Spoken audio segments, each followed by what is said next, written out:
Bayanlar baylar, ayaküstü lezzetlere hoş geldiniz.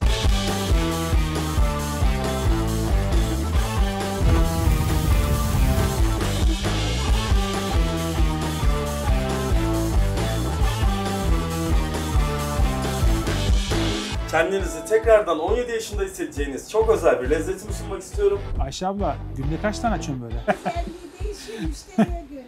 İstanbul'da çok fazla yerde bunu bulamazsınız. Duble mi bu? Kaç gram bu yani? 220 mi? Yağlılığı görüyorsun değil mi? Kanlıca yoğurdu burada sahilde varmış. Dondurmasını yapıyorlarmış, doğru mu? Oha.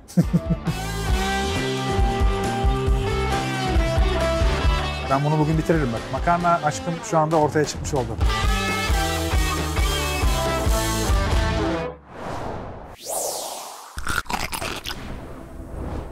Teknoloji hepimizin hayatını kolaylaştırıyor. Çocukluğumda düşünüyorum da böyle Commodore 64, Pentium bilgisayarlar, hepsinin gelişimini yaşayan bir nesiliz biz. Hemen ardından internet çağının gelişmesiyle birlikte Türkiye'de ve dünyada çok farklı şeyleri yaşamış olduk. Sosyal medyanın hayatımıza girmesiyle beraber sizler artık daha fazla bilgiye çok kısa sürede ulaşabiliyorsunuz. Günümüz çağında ise birazcık daha yapay zekayı kullanmaya başladık ve o da bizim hayatımızı kolaylaştırmaya başladı. Bugün aslında YouTube'da çok uzun zamandır yapmak istediğim bir konuyu işlemiş olacağız. Yapay zekaya soracağım, onun önerdiği yerlere gideceğim ve söylediği yemekleri tadacağım ve sizlere yorumlayacağım. Hatta onun da yorumlamasını isteyeceğim. Beraber sohbet havasında geçecek. Hazırsanız ben kendisiyle bir sohbete başlayayım, sizlerle tanıştırayım ve ilk durağımızı bize önersin. Yapay zeka araçları çok fazla var ama ben ChatGPT'yi kullanıyorum günlük hayatımda. Ondan dolayı soracağım soruları da kendisine soracağım. Göstereyim, konuşmaya başlayacak şimdi. Muhammed yaklaşsana bir. Burada bir daire var.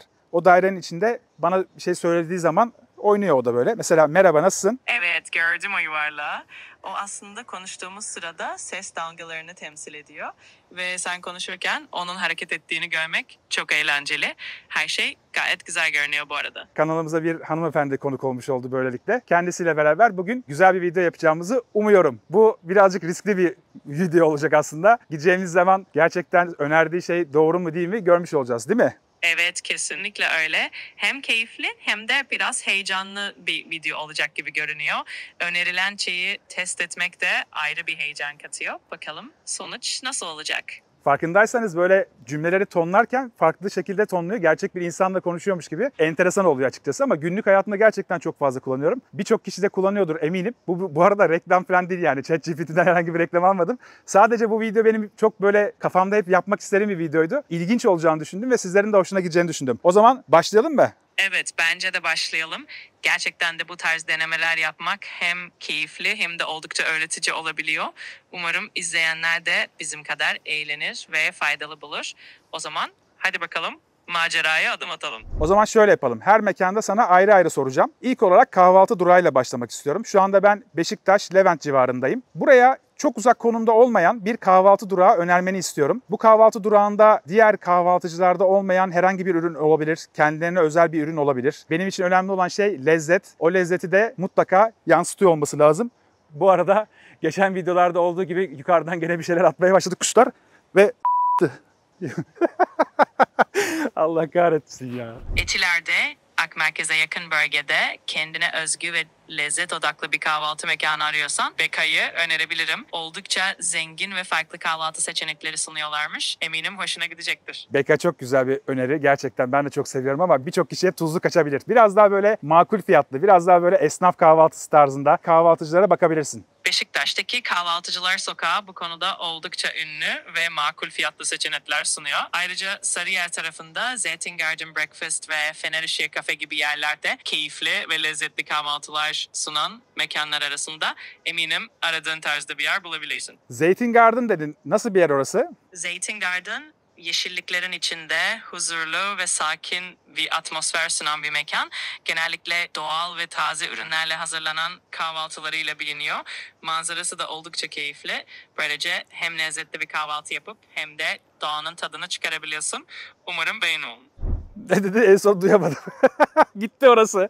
Peki tamam, teşekkür ederim. Biz yola çıkıyoruz. Yapay zeka lezzetleri başlıyor. Sizler abone olmayı, videoyu beğenmeyi ve video bittikten sonra da yorum yapmayı unutmuyorsunuz. Hep beraber Sarıyer'e doğru gidiyoruz.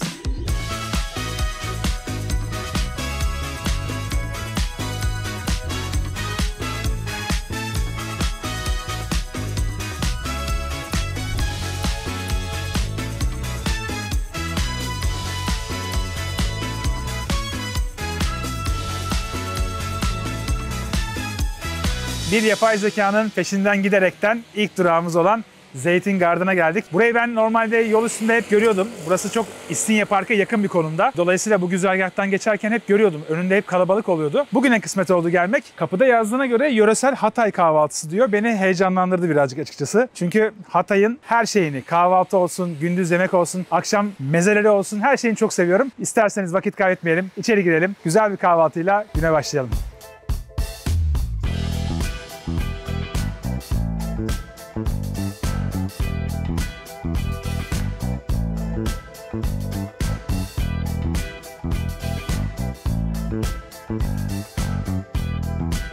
Ayşe abla, ne yapıyorsun şimdi? Lavaş yapıyorum. Lavaş. Günde kaç tane açıyorsun böyle? Açıyoruz. 150. %50 arası çok büyük fark var ama şimdi. Hangisi? 100 mü 50 mi? Kendi değişiyor müşteriye göre. Müşteriye göre değişiyor. Eline sağlık. Başka neler yapıyorsunuz? Gözleme, patatesli, ıspanaklı, peynirli, biberli. Biberli ekmeği burada mı yapıyorsunuz? Burada yapıyoruz. Vallahi çok severim biliyor musun biberli ekmeği? Bayılırım. Of, of çok güzel vallahi. Eline sağlık.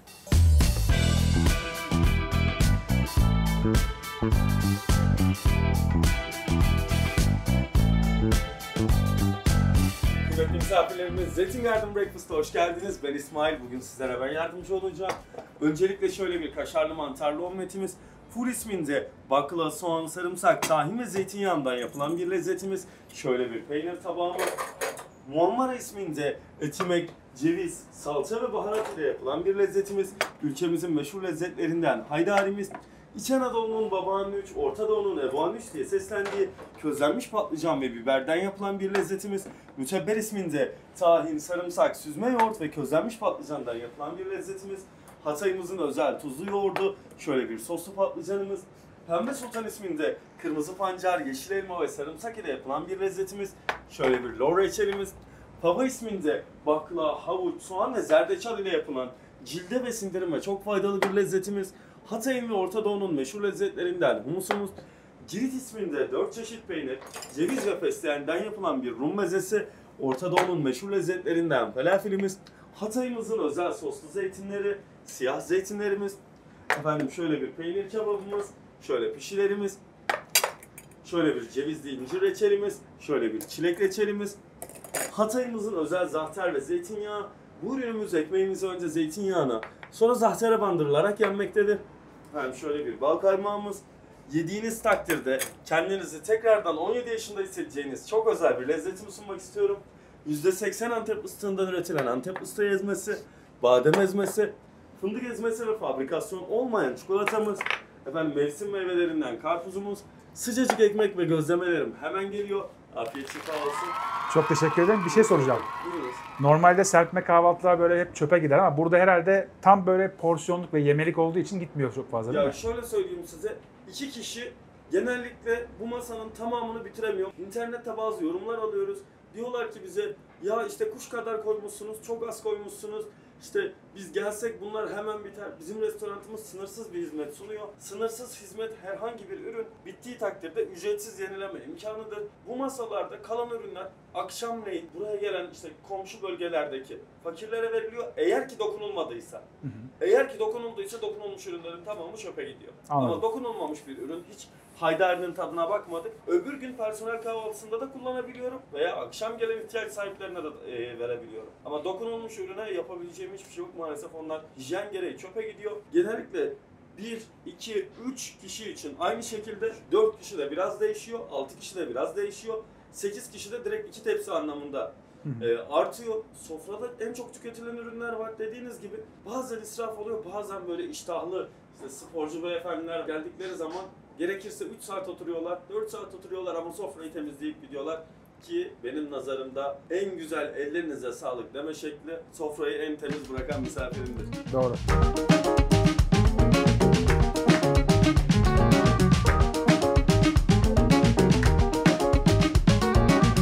İsmail bence çok güzel özetledi. Sadece bana özel değil, her geleni anlatıyor bu arada. Bunu İngilizce olarak da anlatabiliyor. Bence her işletmede böyle ürünleri anlatabilen birisi olması gerekiyor. Çünkü insanlar ne yediğini sormuyorlar aslına bakarsanız. Bu programlar sayesinde öğreniyor. Yani sadece ben değil tabii ki. Başka program yapan arkadaşlar sayesinde de öğrenmiş oluyor. İçinde ne var, yediğim şey nedir diye araştırmıyor açıkçası insanlar. Burada en azından neyin nereden geldiğini, nasıl hazırlandığını çok güzel anlatmış oldu. Sizlere de aktarmış oldum. Yapay zekanın tavsiye etmiş olduğu ilk lezzet durağında Zeytin Garden'dayız.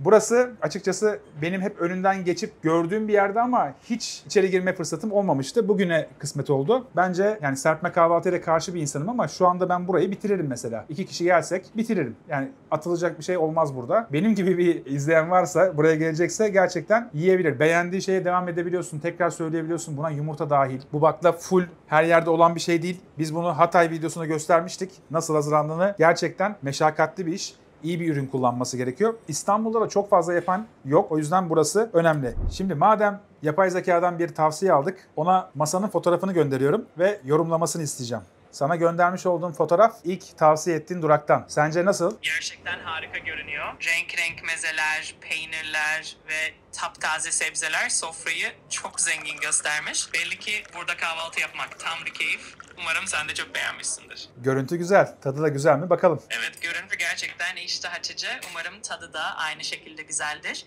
Deneyip yorumlarını paylaştığında eminim ben de merakla dinleyeceğim. Şimdiden afiyet olsun. Teşekkür ederim canım. Ben şu telefonu buraya bıraktım ve tadına bakmaya başlıyorum. İlk olarak full'den başlamak istiyorum. İstanbul'da çok fazla yerde bunu bulamazsınız. Gerçekten hani çok fazla bir yerde göremezsiniz ki bu bölgede de hiç göremezsiniz aslında. Kesinlikle öyle. Gerçekten çok özel ve nadir bulunan bir lezzet gibi görünüyor. Böyle farklı tatları keşfetmek de kahvaltıyı daha keyifli hale getiriyor. Umarım tadı da seni memnun eder. Afiyetle tadını çıkar. Tamam, ben seni kapatmam lazım bir süre sonra. Her şeyi bir dinlemesi ne kadar kötü ya. Abi bu teknolojiye güvenmeyeceksin. Kiloyu da sen al bari. Peki full denedim. Şimdi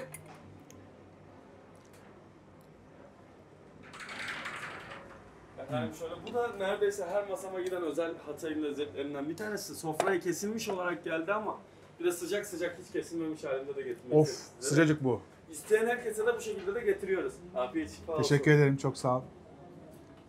Çok güzel gözüküyor. Arkası da böyle. Bunu soğutmayacağım. Açık ve net.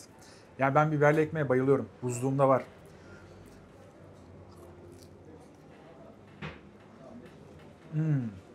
Bu gerçekten güzel. Hakikaten taze yapılan bambaşkaymış. Ben hep donuk istiyorum. Hatay'dan benim hep alışveriş yaptığım bir sayfa var. Hatay Guru diye. Sinem Hanım sağ olsun konteyner kentte de birçok kişiye ürün götürüyor. Siz de bu arada Hatay Guru'ya girip web sitesinden satın alıp onları ulaştırmasına vesile olabilirsiniz. Ben hep destek amaçlı oradan alışveriş yapıyorum. Başka böyle Hatay bölgesinde üretici olan ve desteğe ihtiyacı olan varsa yorumlara da yazarsanız çok sevinirim. Çünkü bunları her yerde bulamıyorsunuz. Hatay'da yapılıyor sadece. Çok lezzetli yapıyorlar bence. Yani yemeyen varsa tadına mutlaka bakmalı. Bir de böyle biberle ekmek bir arada muazzam bir tat. Yani bir de tazesi iyice muazzam. Hakikaten çok hoşuma gitti.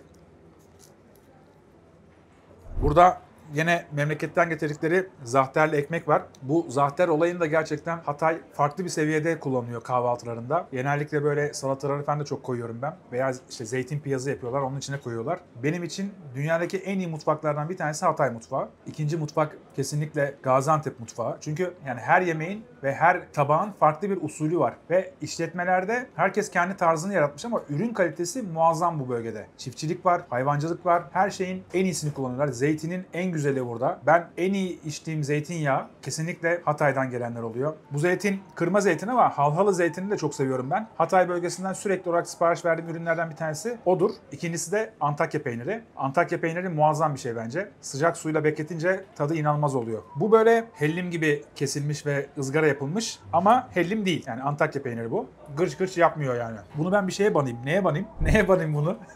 Tuzlu yoğurda batırayım bence. Oo.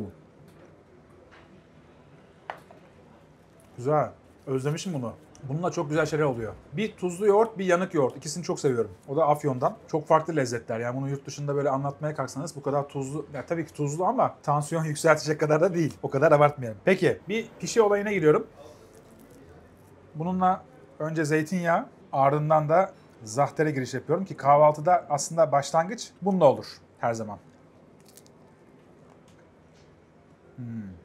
Güzel. Pişisi güzelmiş bu arada. Yağ çekmemiş. Hamuru popuduk popuduk. Bunu böyle sürekli bir şeylere batırmak isteyebilirim bak. Bu kendi yaptıkları fıstık ezmesini fıstık ezmesi kremasını çok methetti. Onu da şöyle bir denemiş olayım.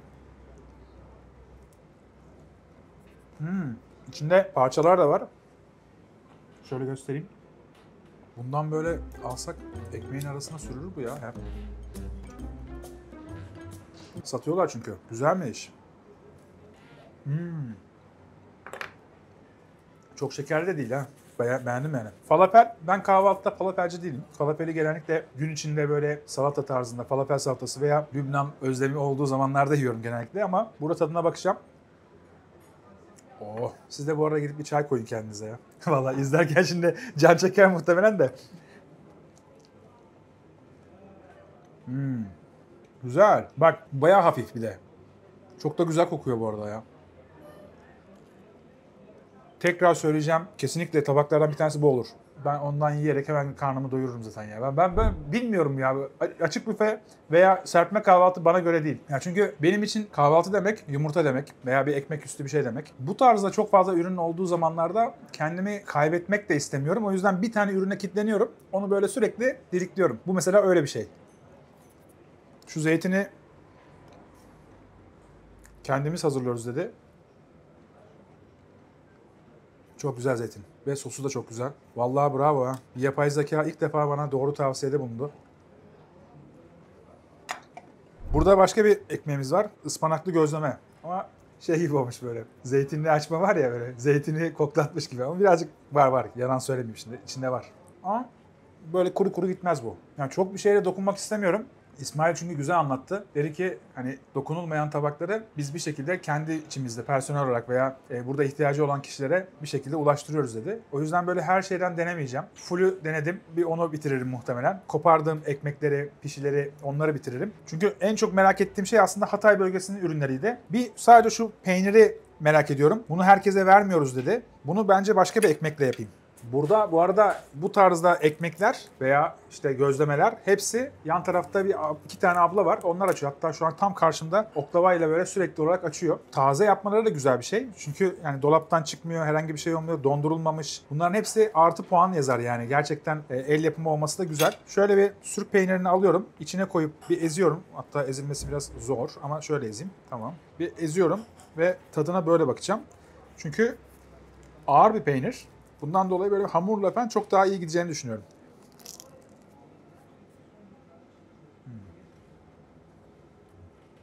Bu bayağı böyle küflü blue cheese gibi falan. Konya küflüsü gibi böyle tadı değişiyor damakta. Güzel.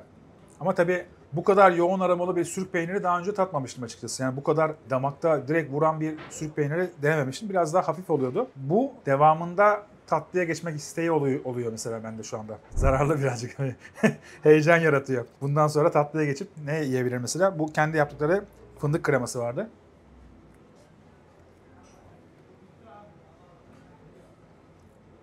Bayağı şöyle güzel bir parça aldım.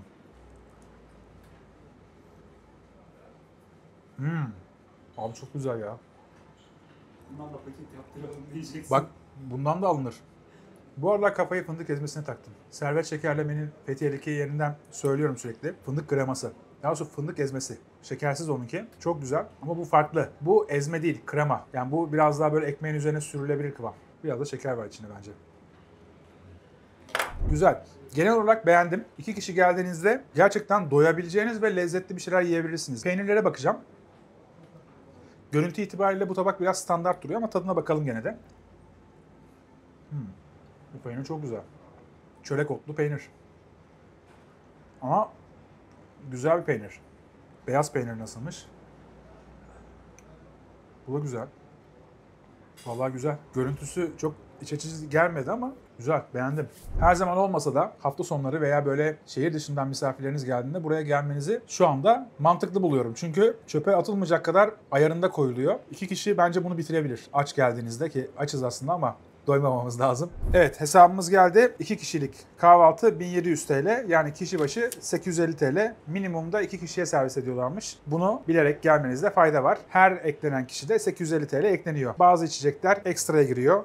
su gibi, portakal suyu gibi ekstraları da var. Şu yönden güzel, buradan doymadan kalkma şansınız yok. Ne söylüyorsanız, ne beğeniyorsanız aynısından tekrar söyleyebiliyorsunuz. Buna yumurta, bakla, full dahil. Bence bu da güzel bir konu. Ekmekler sıcak geliyor. Onlar da bittikçe yenisini söyleyebiliyorsunuz. O da bence önemli bir özellik. Ben kahvaltıyı genel olarak beğendim. Her zaman gelir miyim bilemiyorum. Çünkü ben bu tarzda bu kadar fazla ürünün olduğu bir kahvaltıyı çok karıştırmayı sevmiyorum ama bazen de canım çekebiliyor. Özellikle Hatay kahvaltısı istediğimde buraya geleceğime eminim. Çünkü şu yediğim biberli ekmek muazzamdı. Sadece ondan bile almaya gelebilirim buraya. Diğer ürünler güzel. Şunlar kendi yaptıkları ürünler güzel. Her şeyine özeniyorlar. O çok belli. Ürünlerin birçoğu memleketten geliyor. Hatay'dan geliyor. Yumurtalar Yalova'dan geliyor. Şimdi gerçi bir tavuk sesi geliyor arkadan ama yani ondan herhalde almıyorlardır. Yalova'dan yumurta alıyorlarmış. Kahvaltı ustasıymış ustaları. 25 yıldır sadece kahvaltı yapıyormuş. O da önemli bir özellik bence. Sadece kahvaltı hazırlığını yapmak bile bence büyük bir dert. Daha önceden birkaç tane restoran olan arkadaşımla şahit olmuştum. Çünkü bir şeyleri unutuyor insan. Yani hazırlarken şu gitti mi, masaya bu gitti mi, o marşlandı mı, onların hepsi birbirine karışıyor. O yüzden sadece 25 yıldır kahvaltı hazırlayan bir usta olması da çok güzel.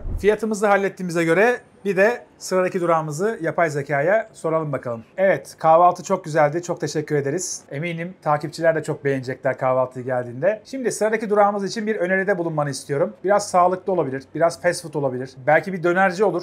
Bilmiyorum. Sanayi içinde de olabilir bu arada. Sanayiye yakınız. Önerebileceğim bir yer varsa hadi öner de gidelim be. Güzel yiyelim be.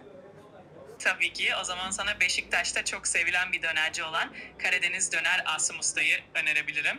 Oranın döneri gerçekten çok meşhur ve lezzetli. Hem de hızlı bir şekilde servis alabilirsiniz. Biraz daha sağlıklı bir seçenek istersen de Maslak civarında yer alan bazı güzel salata barları var. Mesela Green Salads diye bir yer var. Orası da oldukça taze ve lezzetli. Hangisi daha çok içine sinerse oraya doğru yol alabilirsiniz. Bence sen Karadeniz döneri önerme çünkü daha önceden gittik oraya. Tabii ki Maslak tarafında da güzel bir dönerci var. Bayramoğlu Döner. Orası da oldukça ünlü ve döneri de gerçekten leziz. Eminim orayı da beğenirsiniz. Umarım bu öneri işinize yarar. Bayramoğlu Maslak'a mı açıldı? Haberim yok galiba. Kavacık değil miydi o? Evet, Bayramoğlu'nun asıl klasik şubesi Kavacık'ta, doğru söylüyorsun. Maslak civarında da benzer tarzda bir yer arıyorsan belki Maslak'taki kasap döneri deneyebilirsin. Oranın da lezzeti oldukça güzel ve Maslak bölgesinde gayet popüler. Bence ne yapalım biliyor musunuz? Direkt gidelim Bayramoğlu dönere. Orada döner yiyelim. Bence de harika bir fikir. Bayramoğlu Döner her zaman memnun eder. O zaman şimdiden afiyet olsun. Umarım çok keyif alırsınız. Peki Bayramoğlu dönerin diğer dönerlerden farkı nedir? Bayramoğlu Döner'in en büyük özelliklerinden bir tanesi etlerinin gerçekten çok özenle seçilmiş olması ve ustalarının da döneri incecik ve tam kıvamında kesmesi. Ayrıca lavaşları da çok taze ve hafif oluyor. Bu da dönerin lezzetini tamamlıyor. Kesinlikle denediğin zaman farkı hissedeceksin. Peki senin en sevdiğin döner tipi ne? Ben klasik yaprak döneri çok severim aslında. Böyle etin lezzetini doya doya alabildiğin, hafif yağlı ve incecik kesilmiş dönerler favorim. O yüzden de genelde böyle geleneksel ve ustalığıyla öne çıkan mekanları daha çok tercih ediyorum. Ediyorsun yani, süper, sevindim. O zaman yola çıkıyoruz. Bayramoğlu dönere gidiyoruz. İnşallah çekim izni verirler. Yoldayken arayacağım artık, soracağım. İzin vermezlerse de kapıda yeriz artık, yapacak bir şey yok. Hadi çıkalım.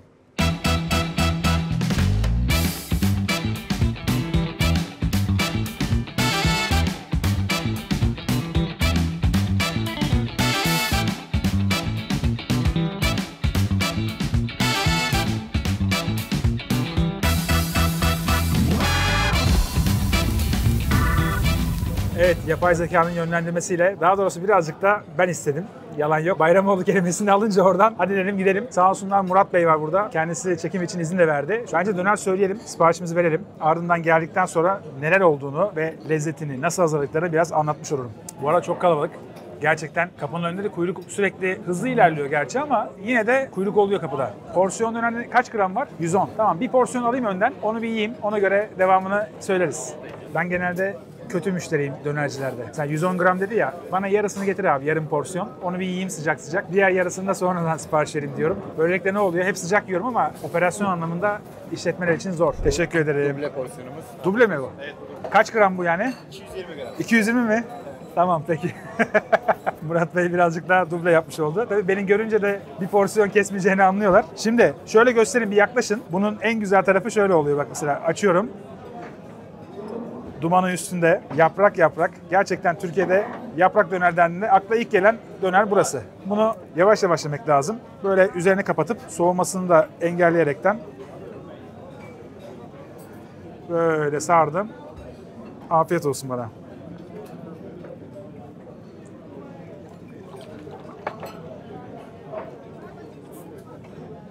Özlemişim. Gerçekten özlemişim. Bak benim böyle Bayramoğlu dönerini aşerdiğim zamanlar var. Teşekkür ederim abi, çok sağ ol. Bir miktar böyle spor yapınca, ağırlık kaldırınca böyle iyi bir protein almak istiyorsun ya. Benim için en keyifli, en lezzetli protein bu abi. Döner yemem lazım. Onda da gerçekten tuzuyla, yağıyla gerçekten ideal bir döner olması lazım. Bu dönerin en güzel tarafı bence şu. Ne çok yağlı, ne az yağlı, ne çok kalın, ne de az kalın. Yani tam et tadını yaprak olduğu için sararak böyle bu şekilde kıvam olarak bu hale getirerekten çok güzel tüketebiliyorsun. O yüzden çok seviyorum.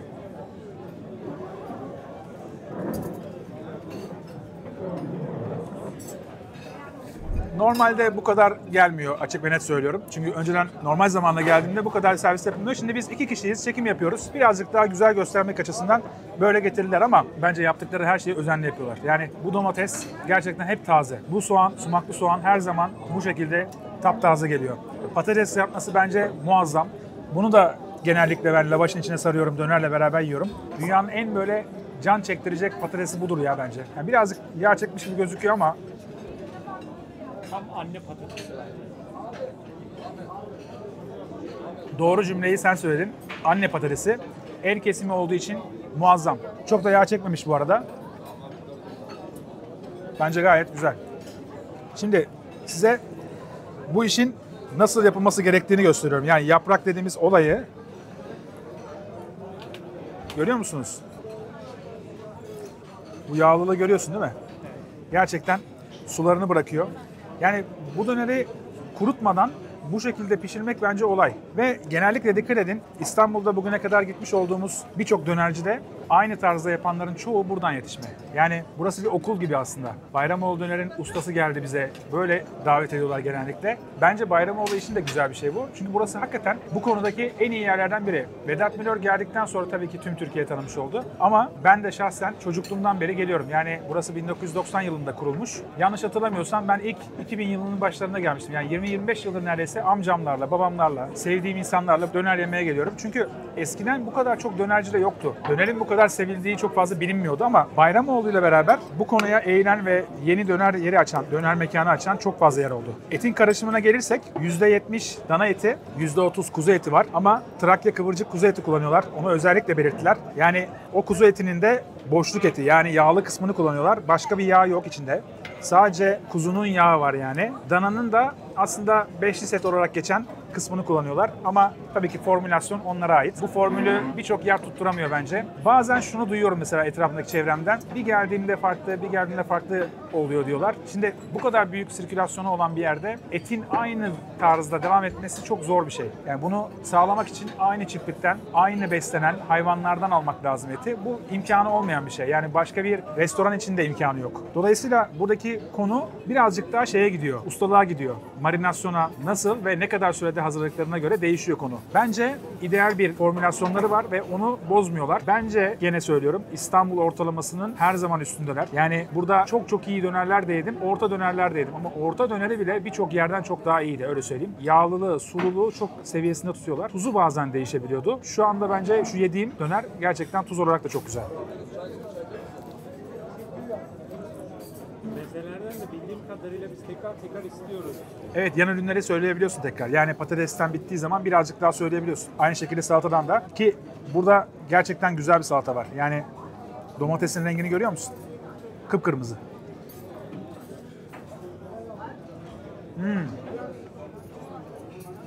Buz gibi. Bak, yazın gidebilecek en iyi şeylerden biri.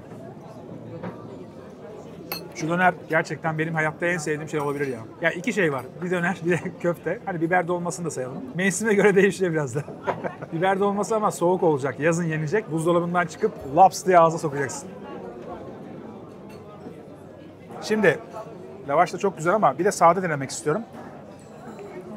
Duble porsiyon 220 gram. Bak şöyle. Bunun hepsini yiyebilir miyim ya? Bence yersin abi.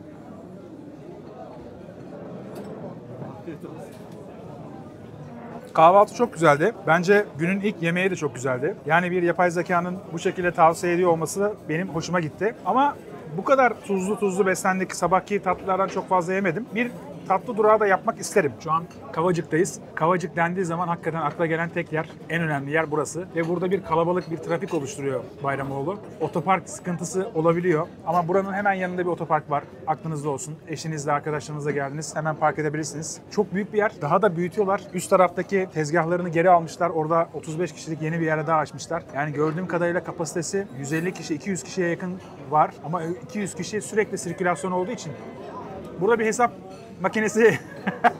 Bu arada ne kadar döner satıyorsunuz diye sordum. Hafta içi günde 800 ile 900 kilo civarı dediler ama asıl olay hafta sonu. 1.2 ton, 1.3 ton inanılmaz bir rakam. Yani şöyle söyleyeyim, biz bir dönerciye gidiyoruz genellikle. Ne kadar takıyorsun abi dönerin diyoruz. 60 kilo, 30 kilo, 50 kilo falan diyorlar yani düşünün.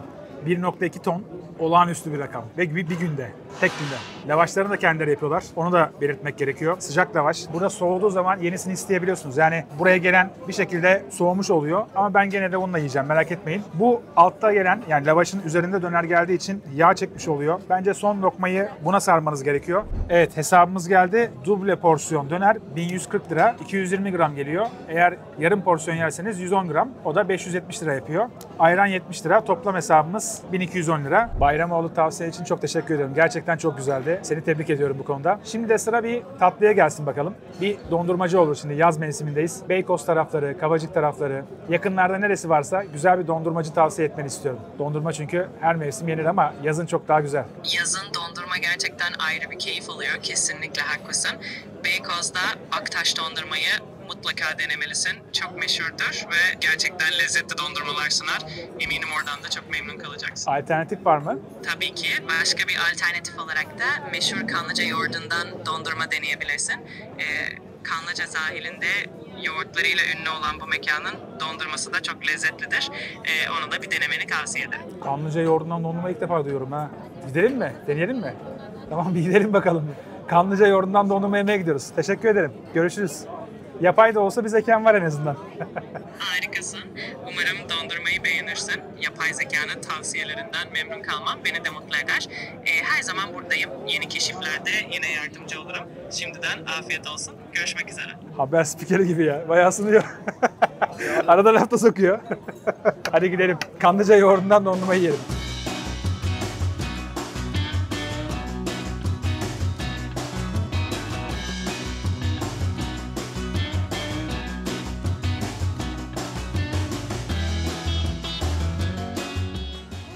Kolay gelsin.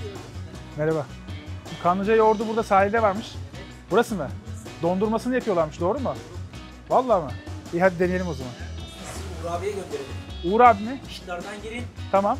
Hemen o kütüphanenin yanında. Orası mı güzel? Yok. Buranın imalatçısı. İmalatçısı. Ha, güzel. Tamam. Hadi gidelim. Evet, teşekkür ederim. Çok sağ olun. Kolay gelsin. Uğur Yoğurt'a gidiyoruz. Çünkü buradaki en meşhur yerin üreticisiymiş. Yani yoğurdun dondurmasını yapan kişiymiş. Uğur abi eminim güzel yapıyordur. Karşıya geçeceksin dedi, değil mi?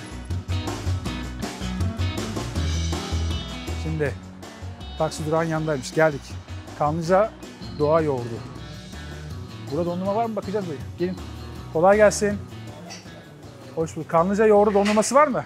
Kanlıca yoğurdu dondurması varmış. Yoğurttan dondurma var mı? Vallahi. Ne zaman başladınız yapmaya? Senelerde bir yapılıyor. Yapılıyor mu? Tamam. Ustamız yaklaşık 25-26 yıldan beri buranın ustası. Tamam. O zamandan beri yapılıyor. Birçok yere Uğur Usta değil mi? Zaten Uğur, buranın patronu Uğur Bey. tamam.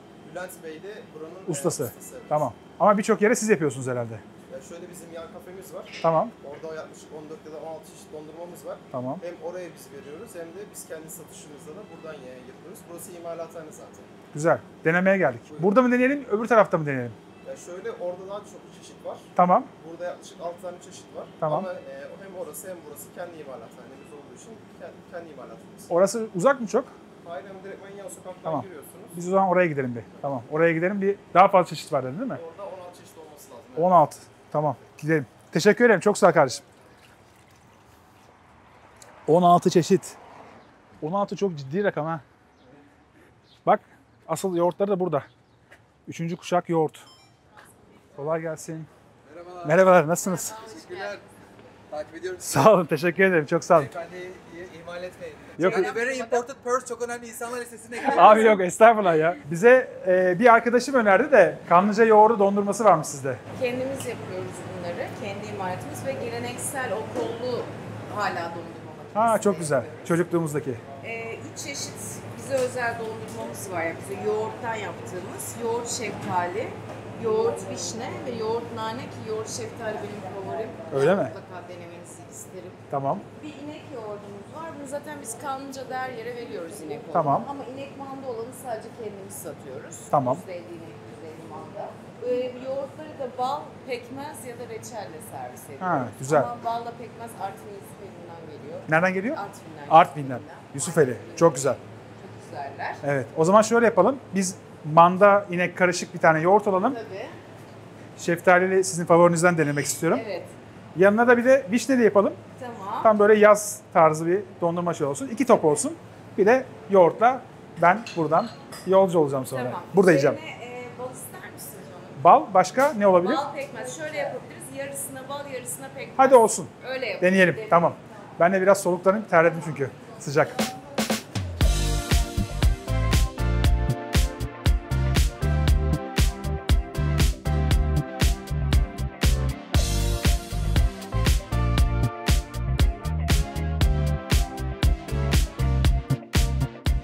Yapay zekanın yönlendirmiş olduğu Kanlıca yoğurdu dondurmasını yemeye geldik. Ben bu arada ilk defa duyuyorum bunun varlığından. Haberdar değildim. Şimdi haberdar olmuş oldum. Biraz hava sıcak ondan dolayı eriyor. Erimeden şöyle birkaç tane tadına bakayım isterseniz.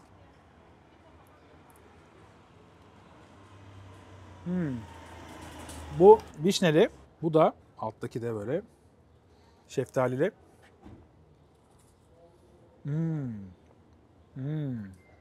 Oha. Şeftalili bayağı çok enteresan. Damağıma vurdu şeftali. Yani vişneden daha fazla kendini belli ediyor. Ben buradayım diyor. Şimdi öncelikle burayla ilgili biraz bilgi vermem lazım. Burası Kanlıca Dondurma Kafe olarak geçiyor Google'da. Hiç merak etmeyin. Açıklama kısmında bütün mekanların Google Maps lokasyonlarına giriyoruz. Yani tıklayarak buraya gelebilirsiniz. Şimdi süreç şöyle başlıyor. Öncelikle sütü alıyorlar. Sütten yoğurt yapıyorlar. Yoğurdu eski usul böyle filelerde suyunu süzüyorlar. Süzme yoğurt haline getiriyorlar. Süzme yoğurdun yanına üzerine ne ekleyeceklerse püresini ekliyorlar. Mesela şeftalinin püresi, vişnenin püresi, nane var. Nanenin de püresini çıkartıp yapıyorlar. Dolayısıyla 3 çeşit var şu anda dolapta. Demin Ceylan Hanım bana gördüğünüz gibi ilk defa tanıştık ve üçünü de anlattı. Hatta diğer dondurmalarında da farklı şeyler kullanıyorlar. Onları da anlatacağım. Ama bu üçü tamamen süzme yoğurt ve yanına püreyle beraber eşleşiyor. Şeftalili muazzam bir tat veriyor. Yani böyle bir şey olamaz. Bu baksana bir şöyle çok güzel. Gerçekten. Bak bu dondurmanın farklı bir seviyesi. Hakikaten dondurma V2 diyebiliriz buna. Garip çünkü yani dondurma gibi de değil. Yoğurt yiyorum gibi de değil. Çok hoşuma gitti. Yani yoğurttan yani süzme yoğurttan yapılan bir dondurma olduğu için aslında Kanlıca yoğurdundan yapılmıyor. Kanlıca yoğurdunu süzüyorlar. Ondan yapılıyor. Zaten başka türlü nasıl yapacaklar ki yani? Süzme yoğurt en mantıklısı. Vişneli'den bir daha alıyorum ve sonra dondurma faslını kapatacağım. Güzel. Bunu kenara aldım. Çünkü burada da bir başyapıt var. Bu yoğurdun sütü sağım sıcaklığında geliyor bu. 1 tonluk bir sütten bahsediyoruz. Sağım sıcaklığında buraya geliyor ve her bir kaba belli bir sıcaklığa geldikten sonra koyuluyor sütler. Sonrasında bir önceki günün yoğurdundan püskürtme yöntemiyle tabancayla üstüne mayasını püskürtmüş oluyorlar. Yani bir gün önceki yoğurt aslında bu yoğurtların mayası olmuş oluyor. Çok güzel bir yöntem ve farklı farklı kaplarda küçükten başlıyor daha büyük kaplara kadar büyüyebiliyor. Bunu dediğim gibi sadece burada yemiyorsunuz. Bütün buradaki birçok işletmede buradan almış oluyor. 3. kuşak yoğurtçular. Uğur Bey yapıyor bu arada. Onu da söyleyeyim. Kızıyla beraber. Bence anlatmaya değer güzel bir hikaye. Yapay zeka gene yanıltmadı. Bugünkü 3. durağımızda gerçekten çok güzel. Şimdi üzerinde Artvin Yusufeli'nden gelen bir bal var ve yanında da karadut pekmezi var. İkisini yarım yarım koyuyorlar ve bu şekilde bir kabuk bağlamış şekilde karşımıza çıkıyor. Çok güzel gözüküyor bu arada gerçekten. Bunu ben kaybetmeyeyim. Tek lokmada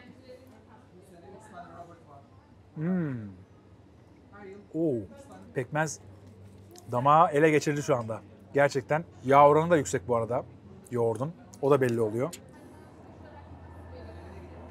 Bu arada az önce izlediniz. Bizim tercih ettiğimiz yoğurt manda inek karışık. Yani %50 manda, %50 inek. Bundan dolayı yağ oranı diğer inek yoğurduna göre birazcık daha fazla. Ama şöyle bir serzenişte bulundular. Manda sütü bulmakta zorlanıyoruz. Ki biz bunu daha önceki videolarda da söylemiştik. Hatta Fatih'teki Kıstaş'ın muhallebicisinde de söylemişlerdi. Manda sütü bittikçe fiyatı artıyor. Dolayısıyla bu ürünlerde fiyatı artıran en önemli unsur tabii ki sütün fiyatı oluyor. Manda sütü azaldıkça da fiyatı uçuyor. Baksana ya. Bunu eskiden biz çocukluğumuzda mesela annem babamla Ortaköy'den binerdik vapura, Kanlıca'ya gelirdik. Bu yoğurdun üzerine pudra şekeri. Başka bir şey olmazdı. O zaman böyle bal yoktu, karadut pekmezi yoktu. Hep pudra şekeriyle yerdik. Tatlandırmasını öyle yapardık yani. Bizim için en büyük, en lezzetli tatlılardan biri buydu. Yani şimdi düşünüyorum o günden sonra neler yedik neler. Yani San Sebastian cheesecake'lerden girdiler. Kruvasan, böyle badem ezmeli kruvasanlara birazcık tatlı şeyimiz değişti. Gerçek yediğimiz tatlılar aslında Türk tatlılarıydı. İşte sarayda en fazla sevilen tatlılar nelerdi? Kazandibi, sütlaç, bu tarz tatlılar, şekerpare, baklava. Bunlar hep en fazla tüketilen tatlılardı.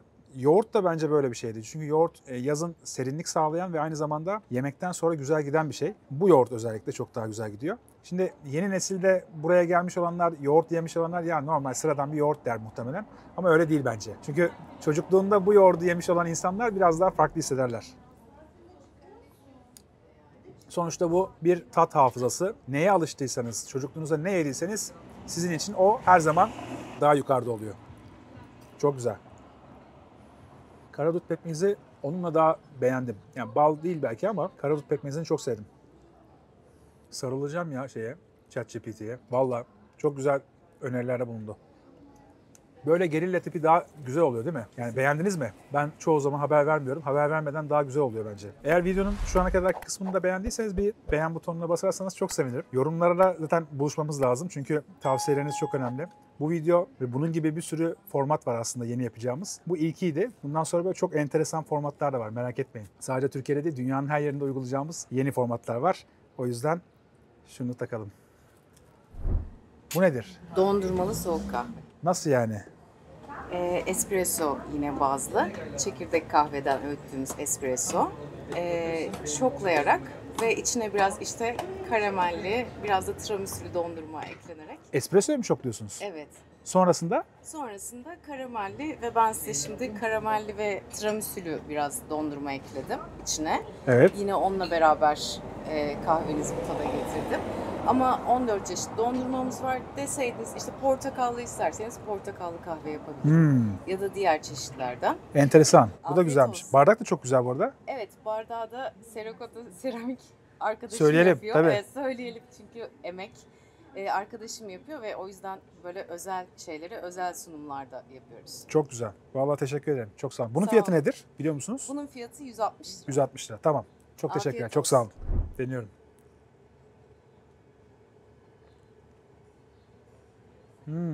Karamel tadı güzel geliyor. Bir de espressoya şokluyoruz dedi. Bunu karıştırsak nasıl olur? En altta bir şey var mı? Yok, erimiş. Anladığım kadarıyla bir şeyle çalkalıyorlar. Güzel. Yazın güzel gider bu. Fiyatları da söyleyelim. Burada menüm var. Şöyle göstereyim hatta görün. Burada yazıyor. Üzerine eklenecekler yazıyor. Ama bizim yediğimiz 200 gram kaymaklı, ballı ve karadutlu, inek ve manda karışık 190 lira. Dondurmanın topu da her biri 100 lira ki bence topları gayet büyük. Yani normalde bir yerde koyulan dondurma topundan daha da büyük. O yüzden yeterli olur diye düşünüyorum. 2 top bence ideal. Ama şeftalili şiir yazarım şu anda yani. Muhammed şimdi kafa sallıyor abi çok iyiydi diye. Senin tavsiyelerinle Kanlıca'ya geldik ve burada çok güzel Kanlıca Dondurma Kafede yoğurtlu dondurma yedim. Sence nasıl duruyor fotoğrafı? Bence dondurma harika görünüyor. Gerçekten de çok iştah açıcı ve ferahlatıcı duruyor. Beğenmenize de çok sevindim. Umarım bu lezzet dolu anları paylaşırken takipçileriniz de en az sizin kadar keyif alır. Kesinlikle. Keyif alacaktan eminim. Bir şey daha soracağım sana. Son durağımız için de Kanlıca taraflarında bize önerebileceğin bir balıkçı veya bu tarzda bir deniz kenarında bir restoran var mıdır acaba? Evet, Kanlıca civarında güzel bir balıkçı arıyorsanız Mihrabat Korusu'ndaki mekanları düşünebilirsiniz. Hem boğaz manzarası harika hem de taze balık seçenekleriyle meşhur. Orada keyifli bir akşam yemeği sizi bekliyordur. Peki bunlardan hangisine gitmemiz lazım? Bir tane restoran tavsiye eder misin? Tabii ki. Kanlıca'daki balık restoranlarının arasında özellikle İsmet Baba çok meşhur ve sevilen bir mekan.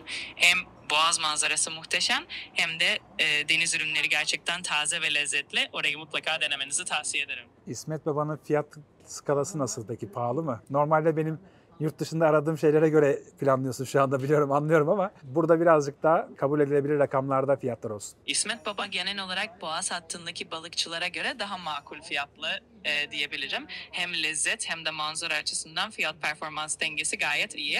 Yani bütçeyi de zorlamadan keyifli bir deneyim yaşayabilirsiniz. Geç dalganı. Peki, sana çok teşekkür ediyorum. Son durakta yine seninle beraber sohbet ederiz. İsmet Baba'ya gidiyoruz. Hadi yola çıkalım.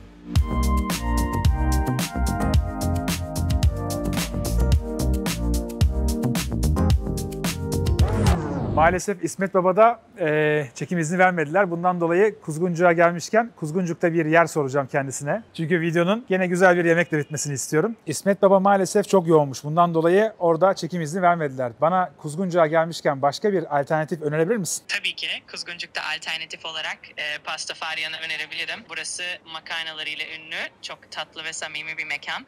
Taze makarnaları ve özel soslarıyla mutlaka denemeye değer. Oraya uğradığınızda eminim çok memnun kalacaksınız. Yer misin makarna? Yeriz. Tamam. O zaman oraya gidiyoruz. Süper. Umarım Pastafaryan'da harika bir makarna deneyimi yaşarsınız. Keyfini çıkarın ve sonra izlenimlerinizi benimle paylaşmayı unutmayın. Şimdiden afiyet olsun. Teşekkürler. Hadi bay bay.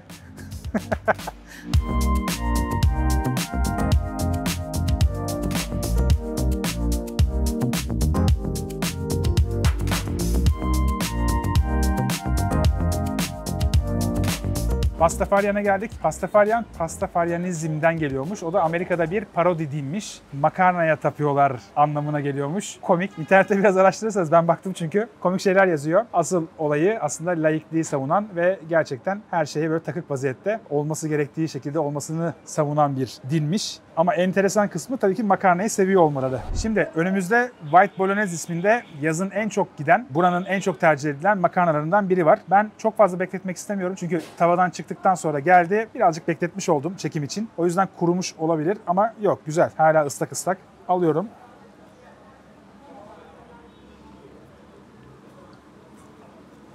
Güzel.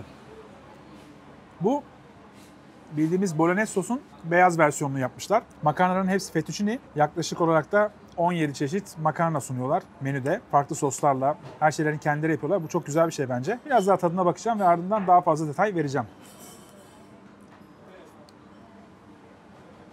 Çok güzel. Çünkü en büyük nedeni semolina'dan yapılıyor olması. Bence makarna demek semolina demek. Yani normal undan makarna olmuyor. Hazırlanışta şöyle: semolina, yumurta, zeytinyağı. Başka bir şeye gerek yok. Üçünü birleştirdiği zaman ortaya mükemmel bir hamur çıkıyor zaten. Her gün taze yapıyorlar. Dolayısıyla bugün yapılan hamur yarına kalmıyor. Bugün tüketiliyor ve bitiyor. Şimdi makarnanın, yani White Bolognese'in içinde şöyle göstereyim. Sour krem var. Sour kremi kendileri yapıyorlar. Yine hazır bir ürün kullanmıyorlar. Mesela köz kapya biber var. Onun köz kapya biber sosunu kendileri hazırlıyorlar. Mantar var. Trüf mantarlı sos. Onu kendileri hazırlıyorlar. Yani burada hazırlayabildikleri her şeyi, makarna dahil, kendileri yapıyorlar. Benim için önemli kriterlerden bir tanesi bu. Hazır bir ürün kullanmamaları. Semolina'dan olduğu için bence sindirimi daha kolay. Sosu çok güzel. Tuzu tam ayarında. Şöyle bir tane daha alıyorum. Ben bunu bugün bitiririm bak. Makarna aşkım şu anda ortaya çıkmış oldu. Gel, gel, gel. Bak, bak. Yakına gir. Daha yakına gir. Şu anda en azından mutlaka birinizin mutfağında makarna vardır. Oturup yapabilirsiniz yani, saat kaç olursa olsun. Bu makarna öyle bir makarna ki yani çok çiğnemeye de gerek kalmıyor. Hemen yok oluyor. Şimdi içinde ne olduğunu söyleyeyim. Havuçlu dana kıyma var. 120 gram kıyma. Hafif krema, maydanoz, sour krem, parmesan. Başka malzeme yok yani, bu kadar. Ama menüde gerçekten çok güzel ürünler var. Mesela şu an aklım kaldı. Bir sonraki sefere yiyeceğim onu da. Tam yazlık bir ürün. Al limone diye geçiyor. Limon suyu, krema, sarımsak, parmesan, limon zest ve maydanoz. Bence tam yazlık bir makarna. Ki ben makarnayı denizden çıkıp böyle tuzlu tuzluyken, daha henüz üzerinde havlu yokken, kurulanmamışken, böyle o domates sosunun kıymanın o güzel sesi var ya, onu alarak yemeyi seviyorum. Yazın çok daha keyifli oluyor. Ama bu limonlu olan gerçekten yaz menüsünde olması gerekiyor. Yani gelecekseniz onu denemeniz lazım. Bir de white bolognese. En çok gidenler genellikle bunlarmış. Ama mesela bakıyorum con gamberetti var. Karidesli, acı zeytinyağlı, sarımsaklı, maydanozlu, domatesli güzel bir makarna var. El tartufo var. Çok severiz. Dizukka var. Yeşil mini kapaklı. O da tam aslında yaz dönemi için güzel olabilir.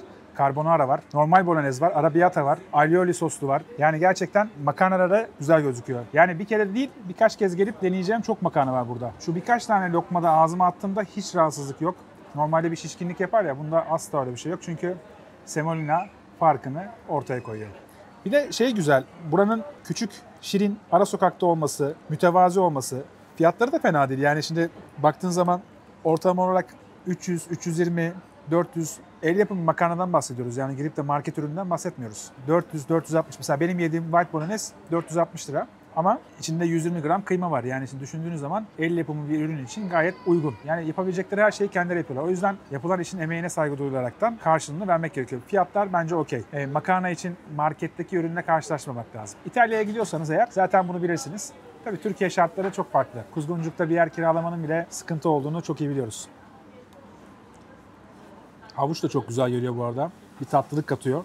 Krema gerçekten ön plana geçmiyor. Makarnanın önüne geçen bir şey yok bu arada, onu söyleyebilirim. Önemli kriterlerden bir tanesi de bu. Hamur ön planda olması lazım. İbrahim Bey'i biliyorsunuz, fauna bir sözü var, çok doğru bir söz. Normal undan yapılan makarnalar makarna değildir. Onlar makarnamsı şeylerdir diyor. Semolina'dan yapılan gerçek makarnadır diyor. Katılıyorum. Ne zaman semolina'dan yapılmış bir makarna yesem muazzam keyif alıyorum. Hele ki özel yapım, yani kendileri yapıyorlarsa, el yapımıysa bambaşka bir seviye. İtalyan makarnası olunca burada tabii ki akla tatlı olarak da bir tek tatlı geliyor. Beni yukarı çek tatlısı, tiramisu. Onu da mascarpone'dan yapıyorlarmış. Labne'den yapıyor olsalardı yemeyecektim ama mascarpone'dan yapıyorlar kelimesini duydum ya, o benim için yeterli oldu. Ben yine söylüyorum, yapay zeka yanıltmadı. Gerçekten çok güzel bir tavsiyede bulundu. Hatta bence balıkçıdan çok daha iyi oldu burası. Ondan da söyleyelim, tatlımızı yiyelim, ardından fiyatları söyleyeyim, ardından da kapanışımızı beraber yaparız. Tiramisu'muz geldi. Kendisiyle sizi tanıştırıyorum. Ben de damağımı tanıştırıyorum. Muhammedciğim, yaklaşır mısın? Şöyle güzelce aldım. Çok güzel ıslanmış bu arada işi. Mascarpone'un gözünü yiyeyim ya. Böyle bir şey olabilir mi? Bak bunun kıvamı çok güzel. Düşünüyorum neyle eşdeğer bu diye. Espressoyu kendileri çekiyorlar. Ladyfinger'ı o şekilde, yani direkt taze espressoyla ıslatıyorlar. Mascarpone'u da yumurtayla beraber krema kıvamına getirip o şekilde ekliyorlar. En sonda üzerine kakaosu geliyor. Bu şekilde. Gerçekten güzel ya bu. Bak gerçekten güzel. Video güzel bitiyor, tatlı bitiyor. Tatlı yiyip tatlı konuştuğumuz videoları çok seviyorum. Yapay zeka beni gerçekten şaşırttı. Özellikle tercih ettiği lokantalar, restoranlarla ilgili hiçbir prompt girmedim. Yani önden hiçbir şey söylemedim. Hatta görmüşsünüzdür. Bazen öyle yerler önerdi ki biliyorum oraları. Çok pahalı. Şimdi bu videoyu koysam oralara sizlerden çok tepki gelecek. Biraz daha düşük fiyatlı ve aynı zamanda fiyat lezzet grafiği çok yüksek yerleri tercih etmek istedim. Bence bu videoların devamlılığı gelecek eğer beğenirseniz. O yüzden yorumlara da gerçekten bunun devam etmesini istiyor musunuz, istemiyor musunuz söylemeniz benim için önemli. Bunu hatta yurt dışında yapmayı çok istiyorum. Çünkü yurt dışında biraz daha sürpriz oluyor bazı şeyler. Oralarda da gittiğimde deneme yapacağım. Onun sözünü şimdiden size veriyorum. Aynı zamanda bu videonun haricinde başka bir sürü yeni projem de var. Çok ilginç şeyler var içinde. Yani bayılacaksınız bence. Onları günden güne açacağım. Hani kutuyu yavaş yavaş açacağım, merak etmeyin. Ama bu tarzda kaliteli ve gerçekten YouTube'da daha önce yapılmamış içerikleri yapmaya başlıyoruz ayaküstü lezzetlerde.